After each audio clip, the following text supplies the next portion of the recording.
Glasbeni poudarki današnjega dne.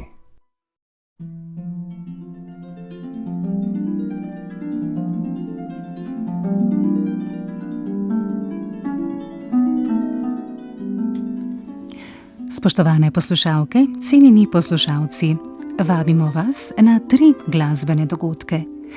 Na festivalu Forum nove glasbe, ki se je začel v Ljubljani 11. in bo trajal do 26. novembra, je v ospredju glasba ameriškega avantgardnega skladatelja 20. stoletja Johna Cagea.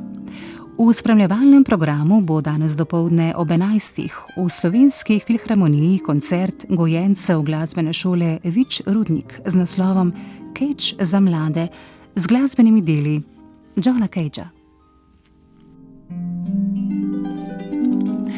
Nocoj ob 20. pa bo v Stari elektrarni 5. celovečerni dogodek Foruma nove glasbe.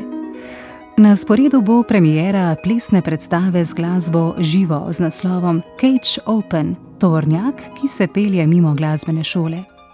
Plesno predstavo Cage Open sta ustvarila Andreja Rauch Podrezavnik in Milan Tomašik, ki sta pripravila tudi glasbeni izbor.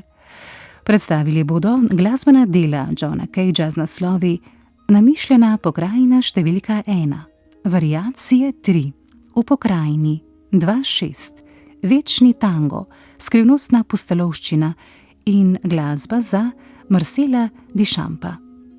Izvajalci bodo člani ansambla Foruma nove glasbe, pianistka Nina Prešiček, violinist Dejan Muc, harfistka Urška Richteršič, tolkalci Alenka Jezernik, Jože Bogolin, Peter Jeretina in Klemen Jovanovič ter Rok Zalokar, elektronika.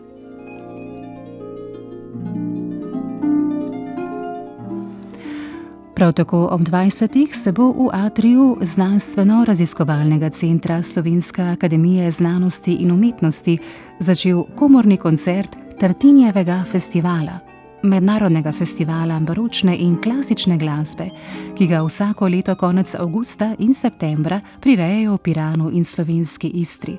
Od leta 2021 pa pripravlja in izvaja jesenske koncerte tudi v Ljubljani. Širšemu občinstvu želi približati bogato glasbeno zapuščino skladatelja in violinista Giuseppa Tartinija.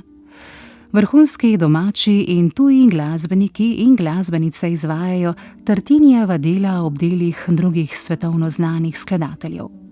Nocojšnji koncert bo izvedel Filo Baroko, v katerem igrajo violinistka Neža Klinar, violončelist Carlo Maria Paulezu in lutnjar Marko Baronkeli.